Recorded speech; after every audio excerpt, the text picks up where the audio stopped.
셀트리온 진단키트 미국 7,382억 규모 수주. 다음 순서는 레키로나주. 주천의 셀트리온 분석 시간입니다. 안녕하세요, 주천입니다. 셀트리온의 신속 항원 진단 키트가 미국 국방부와 계약을 체결을 했습니다. 어저께 커뮤니티 게시판에서도 말씀을 드렸습니다만요, 미 국방부와 계약을 체결을 했는데요, 이것은 국방부 홈페이지에 나오는 내용이 되겠고요. 여기 셀트리온 나와 있고 금액이 나와 있죠. 6억 2640억 달러 이렇게 나와 있는 상황입니다. 이것을 한번 번역을 해보면요, 2021년 9월 21일 계약 국방부 조달청 셀트리온 USA, 이것은 뉴저지에 있는 주소고요.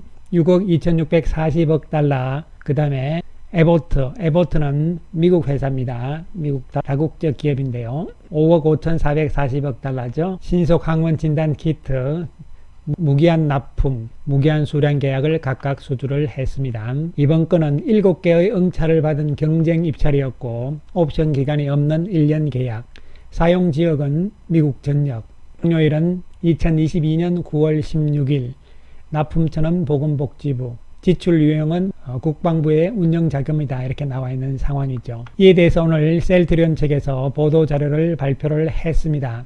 셀트리온 최대 7,382억 규모의 항원 신속 진단 키트 디아트러스트 미 국방부 공급 계약 체결 이렇게 나와 있죠. 계약 금액은 최대 7,382억 원, 빠르면 다음 달부터 즉시 공급, 한국 업체 최초로 대규모 공급자로 선정이 되었다 이렇게 되어 있습니다. 이 7,382억 원은 어떻게 되냐면은, 자, 올해죠. 21년 상반기 셀트리온의 매출액이 8,888억입니다. 즉 다시 말씀드리면 올해 1분기와 2분기를 합친 상반기의 전체 매출액이 8,888억인데요. 7,382억이면 상당한 규모다 이렇게 볼 수가 있는 것이죠. 내용을 살펴보면 항원 신속 진단 키트 디아트러스트 에이지 레피드 테스트입니다. 미국 국방부 산하 조달청하고 진행하는 구매 사업에서 공급업체로 최종 선정이 되었다. 다음 달 1일부터 미국 내 25,000개 지정 조달처 디아트러스트 항원 신속 진단 키트의 주 단위 공급을 시작한다. 그리고 또 내용을 살펴보면 계약 기간은 내년 9월 16일이죠. 미국 국방부 자료와 똑같은 내용이죠. 계약 금액은 상황에 따라서 최대 7,382억 원, 달러로서는 6억 2640억 달러죠. 이번에 선정된 공급업체 중에서 가장 큰 규모다. 에버트보다 더 컸잖아요, 규모가요. 그렇습니다. 근데 미국은 원래 미국산 우선 구매 바이 아메리칸 액트라는 법이 있습니다. 우리나라도 이런 게 있었으면 좋겠는데요. 자국 미국산을 구매를 합니다. 그렇기 때문에 다른 국가의 업체들은 상당히 좀 불리한 입장에 있는 것이죠. 그럼에도 불구하고 가장 큰 최대 규모로 계약을 했다는 것은 상당한 큰 의미가 있다는 것이죠. 그러한 내용들이 쭉 나와 있는 것이고요. 그 다음에 살펴보게 되면은 철저한 검증을 통해서 셀트리온의 품질, 생산, 공급 능력을 인정받았다는 데 의미가 크다. 디아트러스트는요, 이미 올해 4월 16일 날 FDA로부터 긴급 사용 승인을 획득을 한 제품이잖아요. 그렇습니다. 공동 개발사이자 제조사인 휴마시스의 대규모 시설을 기반으로 해서 계약 물량에 대해서 충분한 생산 능력이 있다는 점, 이게 상당히 중요합니다. 앞으로 레키로나주도 이 부분이 상당히 중요한 부분입니다.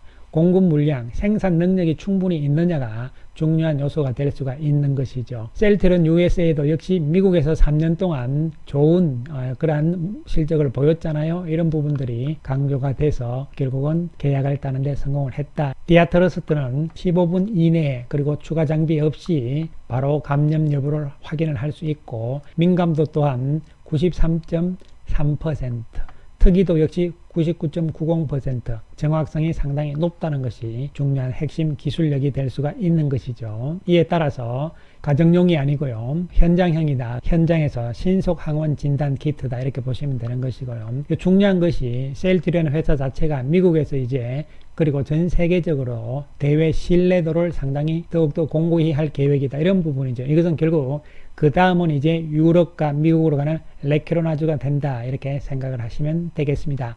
이에 따라서 오늘 셀트리온 플러스 3.27% 상승, 헬스케어는 플러스 1.78%, 제약은 플러스 6.77% 상승세를 보였습니다. 물론 갭 상승이 너무 컸죠. 갭 상승이 너무 컸고, 이에 따라서 음봉의 모습이 나오긴 했습니다. 제약은 양봉의 모습으로 끝을 맺었고요. 장중에 오르락내리락 심한 모습인데 그것은 아침 출발이 너무 세게 나왔기 때문이다 이렇게 볼 수가 있는 것이고요. 일단 거래량 증가, 지난주 금요일에 이어서 오늘 다시 거래량이 증가하는 모습들이잖아요. 이러한 부분들은 좋은 부분이다. 특히 주가가 올라갈 때 거래량이 확 늘어나는 상황들이 나와야 됩니다. 이것은 손이 원활하게 바뀐다는 의미가 되기 때문이죠. 물론 음봉이라서 조금 아쉬운 측면은 있습니다만 이렇기 때문에 이제 이 바닥의 저점은 확고하게 다져진 모습이라고 볼 수가 있는 것이고, 내일 당장 오늘 갭 상승을 했기 때문에 이 갭을 메꾸기 위한 조정이 나올 수도 있습니다. 그러나 큰 폭의 조정보다는 어느 선에서 다시 저점을 확보를 하면서 저점대를 높여가는 모습으로 나오면서 이 박스권이 높아지는 상황, 그래서 30만원 선에서의 부딪히는 모습과 함께 저점은 높아지고 이러면서 이제 차곡차곡 주가의 추세적인 상승이 가능할 수 있을 것으로 예상이 됩니다. 따라서 단기적인 흔들림은 이제 의미가 약해진 상황이라고 볼 수가 있는 것이죠. 자, 이제 다음 순서는 레키로나주인데요. 여러분께서 생각을 하실 때요, 이런 부분들이죠. 우리가 이 진단 키트 부분은 알고 있는 부분이었습니다. 숫자로서 계약건이 나오지 않았기 때문에 재료로서 조용한 상황이었죠. 그러나 예상치 못했던 이런 계약건이 나오면서 숫자가 나오잖아요. 이렇게 되면은 주가의 움직임은 달라질 수밖에 없는 것이죠. 마찬가지입니다. 레키로나주 역시 숫자가 나와야 되는 것이죠. 그런 측면에서 우리가 다음 순서는 레키로나주인데 어떻게 될 것인가 이런 부분들을 한번 살펴보게 되면요, 지난번에 한번 언급을 드렸습니다. 레키로나주가 치료제와 백신을 합쳐서 매출 10이다. 이것은 올 상반기고요. 자료는 유전 조작 및 생명공학 뉴스의 집계라고 의학신문에서 밝힌 바가 있습니다. 이 부분들을 다시 정리를 해보면은 이런 내용들이잖아요. 백신과 치료제를 합쳐서 전체적인 매출 상반기 1위는 미국의 화이자가 되는 것이고요. 2위가 모더나, 그 다음에 3위가 리제네론의 칵테일 치료제, 4위가 렘데시비르, 5위가 관절염 치료제는 악템난데요. 6위가 아스트라제네카, 7위는 릴리의 항체 콤보 치료제잖아요. 여기까지만 우리가 봐도 조 단위 정도의 매출이 나오기 위해서는 대부분 미국의 매출이 상당히 커야 된다는 것이죠. 따라서 레키로나주도 향후의 방향은 유럽이라든가 미국 쪽에서 큰 규모의 계약건들이 나와야 되는 것이죠. 지금처럼 브라질이라든가 또 인도네시아라든가 조금씩 이렇게 들어가는 것은 큰 영향을 주가에 주지 않는다 이런 측면이고요. 큰 시장인 유럽과 미국에서 레키로나주도 계약건이 나와야 된다 이런 측면으로 해석을 하시면 되겠고요. 이 부분에 대해서는 우리가 충분히 알고 있잖아요. 결론적으로 10월달 다음 달이죠. 정식 허가가 나오고 10월달에 나오지 않으면 연말 내로 나오기로 했잖아요. 5개에 대해서. 그리고 미국 FDA에서도 지금 12월 중에는 충분히 가능성이 있다 이런 측면이잖아요. 따라서 레키로나주도 이런 측면을 생각을 하시면서 결국은 시간이 조금 지나면서 큰 계약건들이 나와야 된다. 지금 단기적으로 너무 서두르는 것보다는 차곡차곡 진행이 돼야 되는 것이죠. 특히 지난 금요일 날 국내 식약처에서 정식으로 이제 허가가 난 거잖아요. 그렇기 때문에 더욱더 앞으로 해외 시장에서는 유리할 것이다 이런 측면에서 접근이 될 수가 있는 부분이죠. 결론적으로 레키로나주는 너무 단기적으로 급하게 생각을 하지 마시고 과정들이 진행이 되면서 레키로나주도 큰 건의 계약들이 유럽, 미국 쪽에 이제 나오는 시점이 점점 다가오고 있다. 이런 측면에서 접근을 하셔야 될 것으로 보입니다.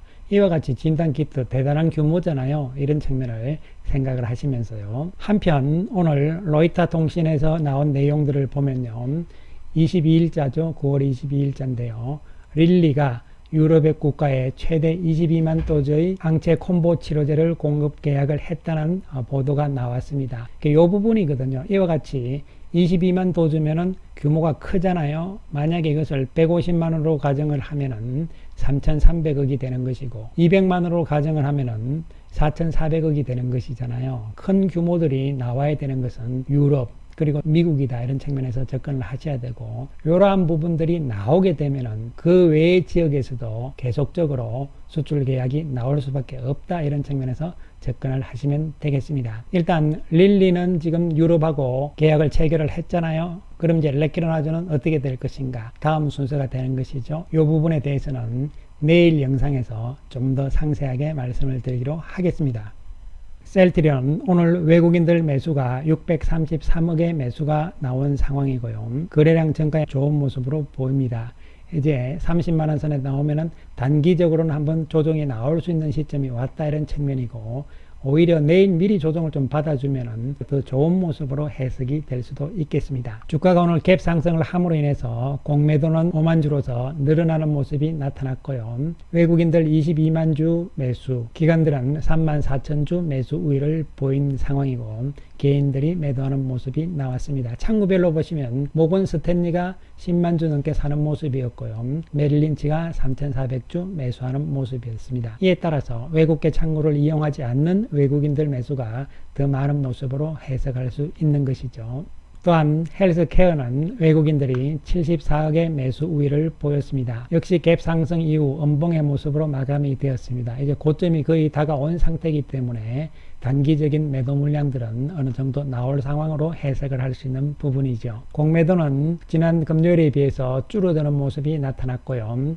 외국인들이 장중에는 계속 매도 우위였거든요. 그러나 막판에 외국인들이 매수로 바뀌면서 6만 천주의 매수 우위, 기관들이 5만 9천 주 매수하는 모습이 나타났고, 외국계 창구별로는 매수 매도 없는 모습이 연출이 되었습니다. 한편 제약은 탄력적인 모습이죠. 6.7% 오르면서 양봉의 모습을 보여주었고, 외국인들이 205억의 매수 우위입니다. 지난 금요일 날은 상대적으로 섭섭한 모습이었지만 오늘 아주 센 모습이 연출이 되었습니다. 공매도 상황을 살펴보면 5만 4천 주로 증가하는 모습이 나타났고요. 기관들도 매도, 반면에 외국인들이 12만 4천 주 매수하는 모습이었습니다. 창구별로는 2만 5천 주 매도만 나타나는 모습이었죠. CS 쪽에서. 그러나 외국계 창구를 이용하지 않는 외국인 쪽에서 매수가 훨씬 많았다 이런 측면으로 해석이 될 수가 있겠습니다. 이에 따라서 이제 셀트리온 그룹주들은 중요한 이 박스권의 고점대를 향해서 나아가고 있는 상황이잖아요. 박스권의 고점대를 바로 돌파할 것이냐 아니면은 좀 쉬어가면서 나갈 것이냐 이런 부분이고, 더 중요한 것은 다시 한번 박스권대의 저점대까지 내려올 가능성은 별로 없어 보인다는 측면이 중요한 부분이라고 생각이 되는 것이고요. 따라서 이제 하나씩 차곡차곡 진행 과정이 되고 있다 이런 측면이고, 단기적으로 흥분하지 마시고요. 차근차근 나가는 상황이다 이런 부분들을 염두에 두시면서 이제 그 다음 레키로나즈의 과정이 어떻게 될 것인가, 오늘 릴리가 유럽하고 계약을 했는데 레키로나즈는 어떻게 될 것인가, 이런 부분들에 대해서 생각을 하면서 내일 영상에서 그 부분은 상세하게 설명을 드리기로 하고요. 조금 더 긴 시각으로 우리는 전략을 계속적으로 펼쳐나가 주시기 바라겠습니다. 감사합니다.